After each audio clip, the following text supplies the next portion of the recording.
In 1881, a group of hunters tracking deer through the Allegheny wilderness stumbled onto something they could not explain. Sitting against a tree, barely conscious, covered in animal skins and eating raw meat from a carcass, was a child, or at least something that looked like a child. He had the face of a boy.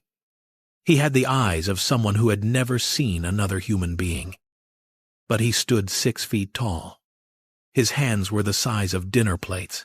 His shoulders were wider than most grown men in the county, and when the hunters tried to approach him, he let out a sound they later described as nothing like any human noise they had ever heard. The newspapers called him the wild boy of the Alleghenies. Scientists called him an anomaly. The government called him a public curiosity and promptly moved on. But researchers studying a theory systematically buried for over a century are calling him something else.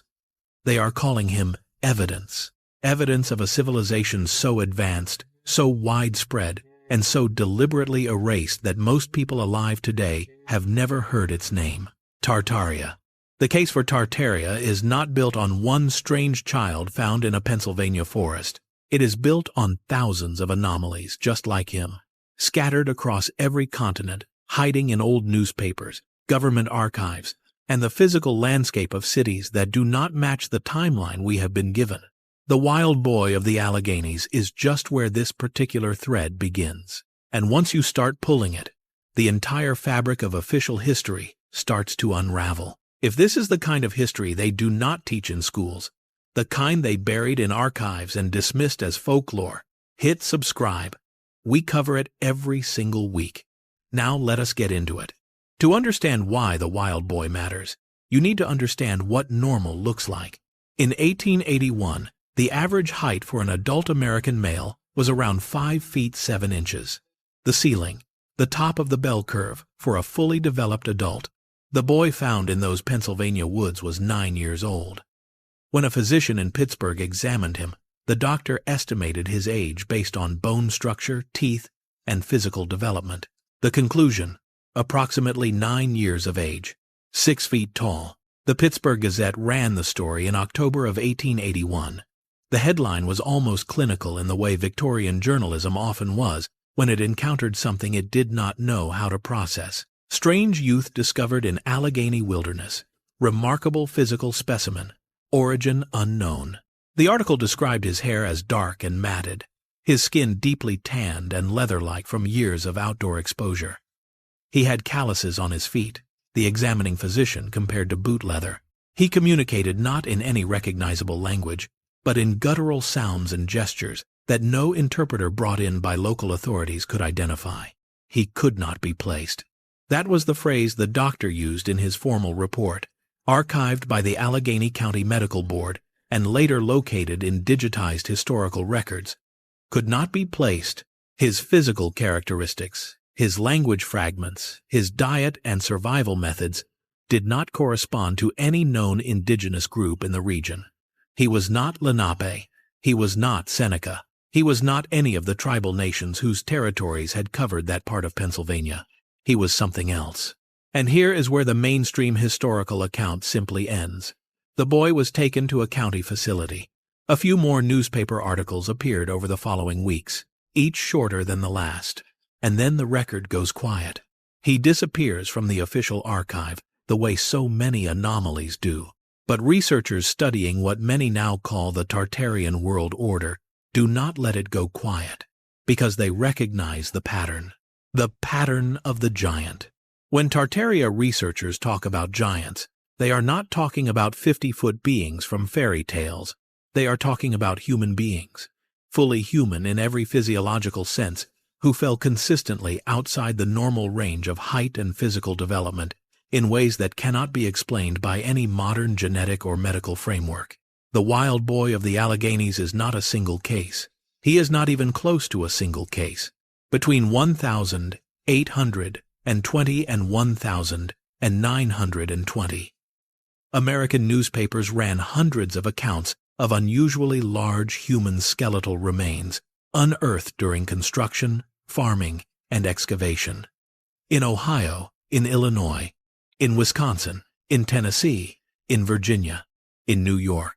across the continent, with a consistency that begins to feel less like folklore and more like a pattern of physical evidence. The Smithsonian Institution was founded in 1846. Less plainly stated is the role it played in the systematic collection and subsequent disappearance of oversized skeletal remains in the latter half of the 19th century. A 2014 legal challenge attempted to compel the Smithsonian to disclose records related to the disposal of giant humanoid remains. The outcome was murky enough that researchers have spent years trying to parse what was actually admitted versus what was strategically obfuscated. What is not murky is the newspaper record. The Wheeling Daily Intelligencer, 1879.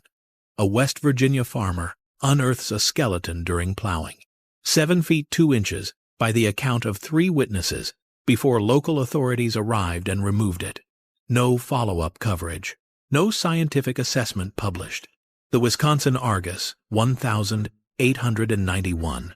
Workers laying railroad track through a burial mound near Lake Delton uncover what the foreman describes as the largest human bones I have ever seen or expect to see, collected by men identifying themselves as State Geological Survey representatives.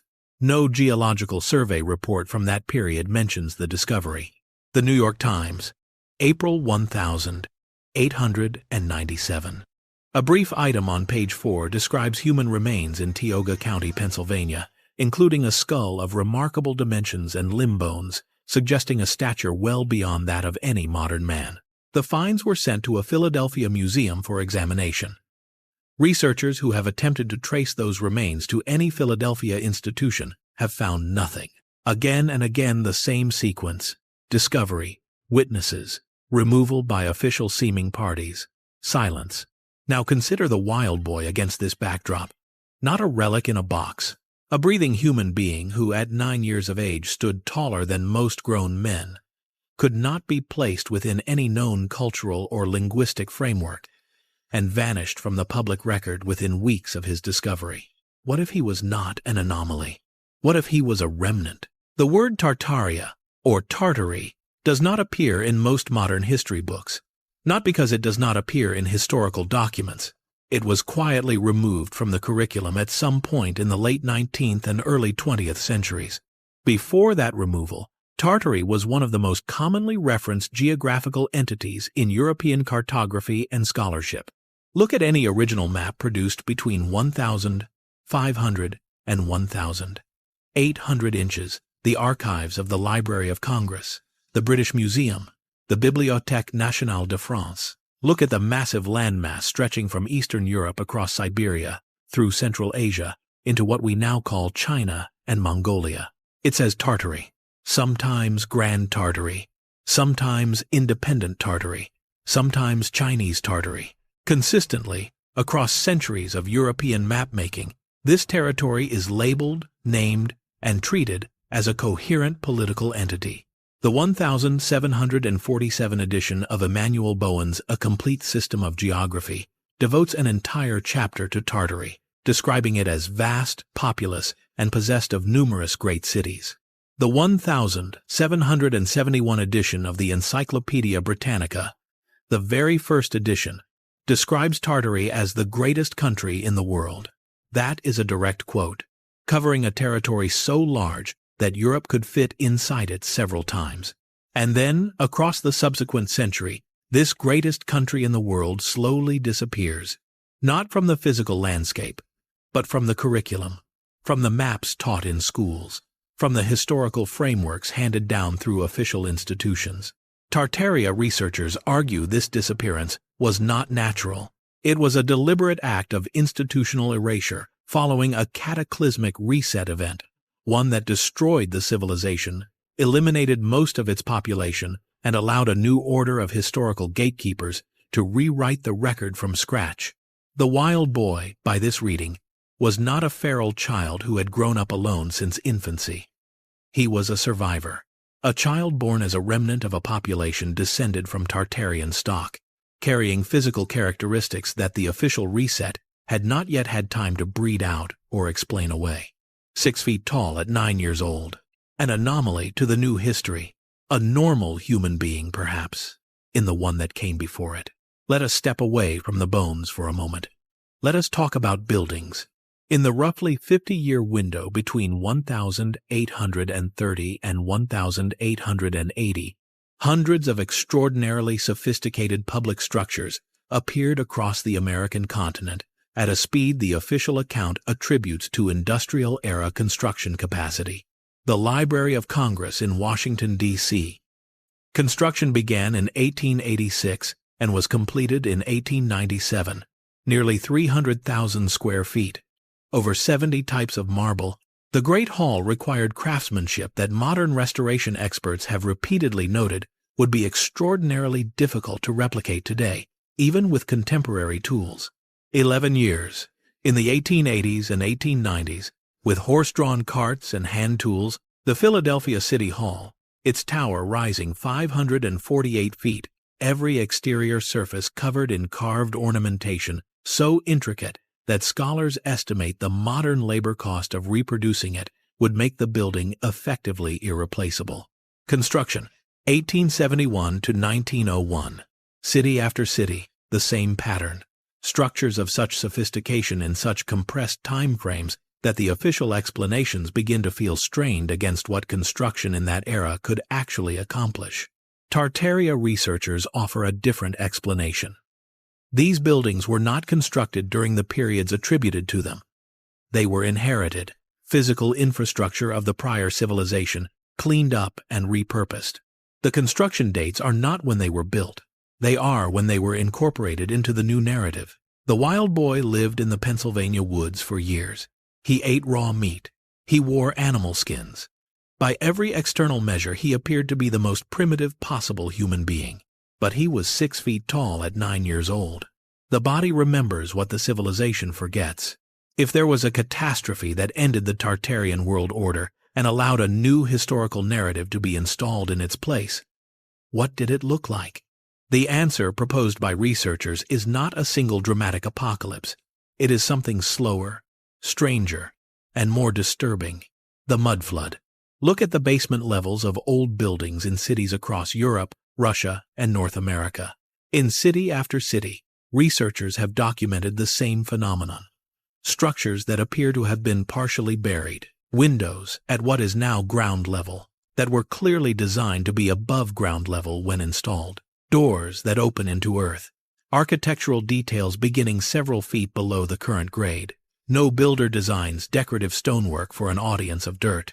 In St. Petersburg, Russia, building after building carries this below-grade architectural signature.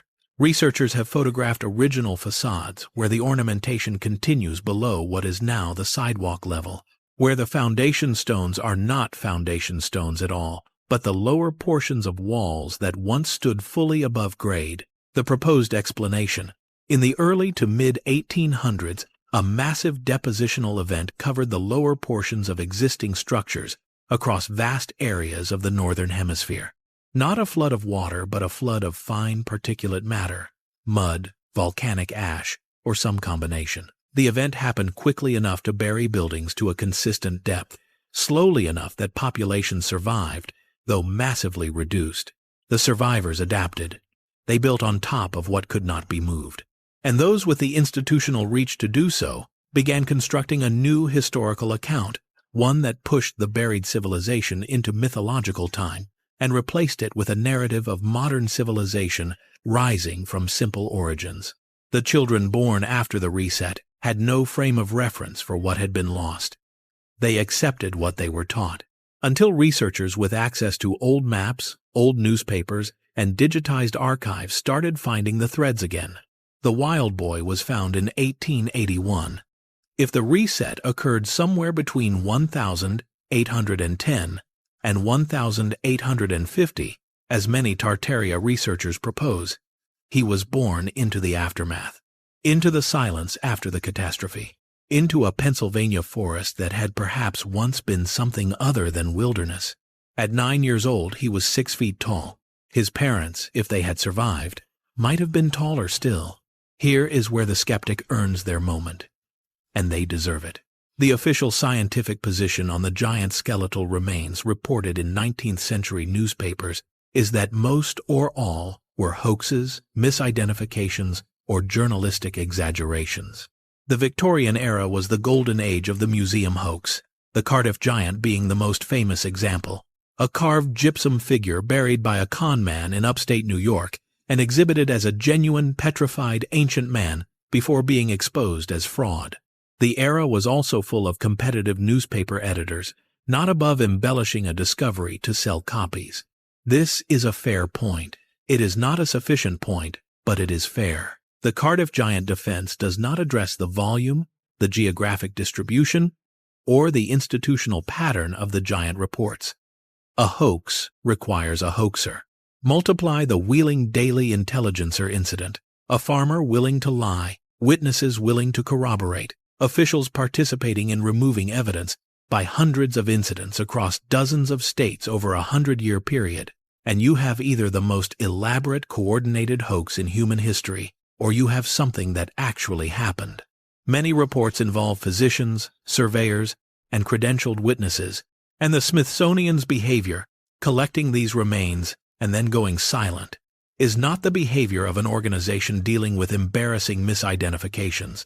It is the behavior of an organization managing an inconvenient truth. As for the wild boy himself, he was examined by a physician, observed by multiple witnesses over an extended period. He was not a skeleton that could be misidentified. He was a living human being, whose physical dimensions were measured, recorded, and published.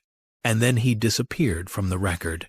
The pattern of loss is not random. It clusters precisely around the cases that would be most problematic for the official account of human history in North America. That clustering is not proof of conspiracy, but it is the kind of evidentiary pattern that, in any other investigative context, would be considered significant. One of the most overlooked details in the original Gazette account is the language question. Multiple interpreters were brought in, a man conversant in the Lenape tongue, a second experienced with the Iroquois Confederacy dialects, and a third described as having considerable linguistic experience with the native peoples of the Western Territories. None of them recognized what the boy was saying. By 1881, the linguistic landscape of North America had been catalogued for over 200 years. The major language families, Algonquian, Iroquoian, Siwan, Athabascan, were well known. A feral child who had grown up alone in Pennsylvania would have retained fragments of whatever language he had been exposed to in early childhood.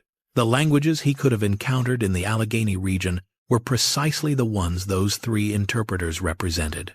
The interpreters recognized none of what he produced.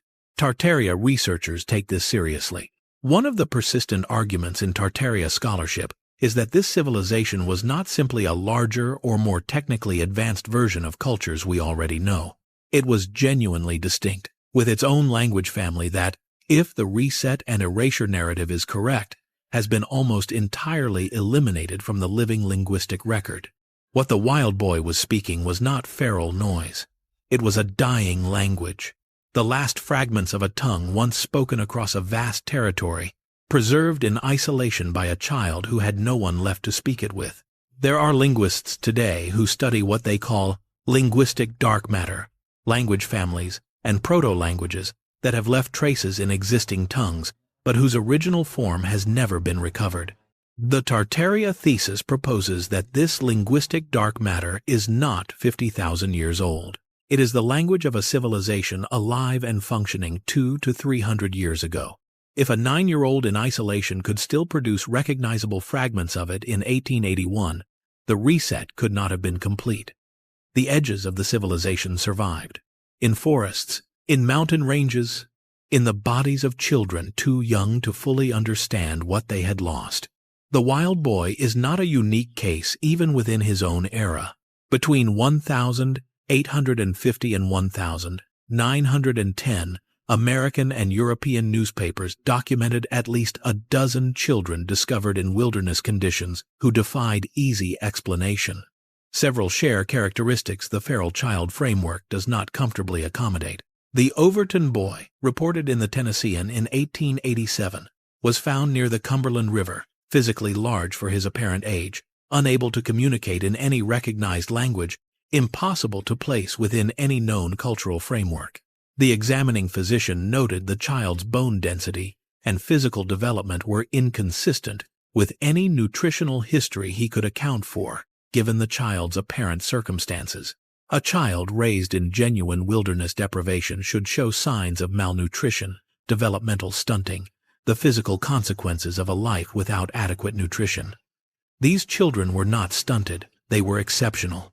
And they came from the forests of North America, with a consistency suggesting they were not products of individual abandonment, but of something larger. A population displaced, a civilization shattered, people living in the ruins of something taken from them, raising children in whatever conditions they could find. By the time those children wandered into contact with settlements, they carried in their bodies the physical legacy of something the new history had declared did not exist. We need to return to the maps. This is where the evidentiary foundation of Tartaria is strongest. The argument that Tartary was simply a vague geographical label applied by European cartographers to the unknown interior of Asia sounds plausible until you look at the maps themselves. Because the maps are not vague, they are extraordinarily specific. The 1706 map, produced by Guillaume de Lisle, a member of the French Royal Academy of Sciences, shows Tartary with precisely delineated borders, named cities, named rivers, named mountain ranges, and internal political subdivisions. This is not a cartographer filling blank space. This is a cartographer documenting a known territory with the same specificity he applies to France, Germany, and the Ottoman Empire. He compiled his maps from traveler accounts, earlier cartographic work, and diplomatic reports. He had every professional and reputational incentive to be accurate. His Tartary contains named cities that, when you attempt to locate them in the current geographic record of Central Asia and Siberia, either do not appear at all or appear only as small ruins dated to periods far earlier than the map would require. Either de Lisle and dozens of other European cartographers fabricated, detailed, internally consistent maps of a civilization that did not exist. A collective scholarly fraud of incomprehensible scale, or the cities they mapped existed, were populated, and were subsequently destroyed and erased from the record. And if they were destroyed and erased, the question is not whether the Tartarian civilization was real. The question is how it ended, and who ended it. The Tartaria reset hypothesis comes in several versions, and intellectual honesty requires acknowledging that researchers in this field do not agree on every point. The most common version holds that natural catastrophic events, possibly extreme volcanic activity, impact events, or geomagnetic disruption, caused massive depopulation across the Tartarian heartland in the early 19th century. Surviving populations were fragmented and reduced to pre-industrial conditions. Into this vacuum, European colonial powers expanded rapidly, bringing new maps, new school curricula designed to naturalize their own authority by eliminating the memory of what had come before. A second version holds that the reset was engineered, that catastrophic events were induced or exploited by specific factions to consolidate power. This version requires a degree of institutional coordination that strains credulity for many researchers, though its proponents argue the evidence of deliberate historical erasure is itself evidence of deliberate institutional action. A third and more cautious version simply holds that a major civilizational disruption occurred in the 19th century. Its causes genuinely unclear, and that the physical evidence demands a better explanation than the one currently on offer. The wild boy fits every version. His size, his language, his inability to be placed within any existing cultural framework all point to a population that survived the catastrophe but had not survived it intact. Living in the forests and the margins, dwindling, the old knowledge dying with each generation, until a group of hunters in 1881 stumbled across the last legible page of a story that someone had very deliberately tried to burn. A reasonable person at this point might ask, even if it is true, even if Tartaria was real and the reset happened, what does it matter now? What changes? The answer, for people who take this research seriously, is everything. History is not just a record of the past. It is the framework through which a civilization understands its present and plans its future. If the origin story of the modern world is a construction designed to naturalize the authority of those who benefited from the reset, then every institutional structure built on that history becomes suspect. The buried architecture, the giant bones, the children who could not be placed are not curiosities. They are the surviving evidence of an alternative possible history, one in which the civilization that produced extraordinary buildings, unusual physical characteristics, and a language that no 1,881 interpreter could recognize was not a primitive precursor to the modern world, but a fully realized alternative to it. And if that civilization was deliberately erased, its successors have been operating the world on borrowed and falsified authority ever since. The wild boy knew something. He carried it in his body and in fragments of sound no one alive in 1881 could interpret. He disappeared from the official record within weeks of his discovery. But the newspaper survived. The physician's report survived. The account of the hunters survived. And researchers are reading them now with different eyes. There is more to pull. There always is. In Russia, researchers have documented buildings in cities like Samara, Omsk, and Novosibirsk, displaying the below-grade architectural signature of the mud flood. 19th-century buildings with ground-floor windows partially buried, ornamental stonework beginning below the current grade, basement levels clearly designed as first floors. In North America, there is a persistent pattern of Native American oral histories, describing a prior civilization of large people, a prior world order ended by catastrophe, prior cities and structures whose ruins remain in the landscape. Mainstream anthropology treats them as mythology. Tartaria researchers treat them as eyewitness testimony transmitted through generations. The question of who actually built the world's Columbian Exposition of 1893, the White City in Chicago, whose plaster buildings displayed a classical architectural sophistication that overwhelmed contemporary visitors, remains genuinely open. The official answer is that American construction crews built it in less than 2 years. The level of detailing involved, replicated across dozens of massive structures, suggests an alternative explanation. And there are the old photographs of American cities in the 1860s and 1870s, before the fires that destroyed so much of Chicago and San Francisco, showing urban landscapes of a sophistication and scale that does not match the construction history attributed to them. Cities that look not like young frontier towns being built, but like mature, fully realized environments that have been there for a very long time. The threads are everywhere, and the wild boy of the Alleghenies is just one of them. One child, found in one forest, in 1 year, carrying in his 6'9" body the physical signature of something the new history had declared impossible.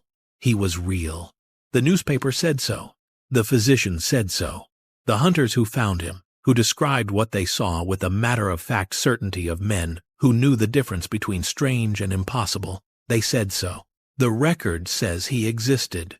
The record does not say what happened to him after the county facility. And that silence, in the context of everything else, is the loudest thing of all. There is a version of this story that ends quietly. The boy grows up in whatever institution the Allegheny County authorities placed him in. He never learns to communicate in English. He lives out his years as a curiosity, a case in a physician's file. He dies. His remains are noted and then forgotten. But there is another version, one where the forest he came from was not empty when he left it, where there were others who knew not to follow him toward the settlements, who watched from the tree line as the hunters led him away and then quietly moved deeper into the wilderness, carrying whatever was left of what they remembered.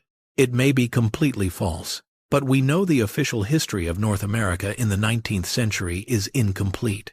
We know enormous amounts of what happened were recorded and then deliberately suppressed. We know the Smithsonian received and lost track of skeletal remains that would rewrite our understanding of human prehistory. We know that dozens of newspapers ran accounts of physical discoveries that cannot be found in any museum or cataloged collection. We know a 9-year-old boy who stood 6 feet tall was found in a Pennsylvania forest in 1881, examined by a physician, written about in a newspaper, and then vanished from the record. What we do not know is what he came from. what world he was the last living remnant of, what language he was speaking when the interpreters leaned in close and could not recognize a single word.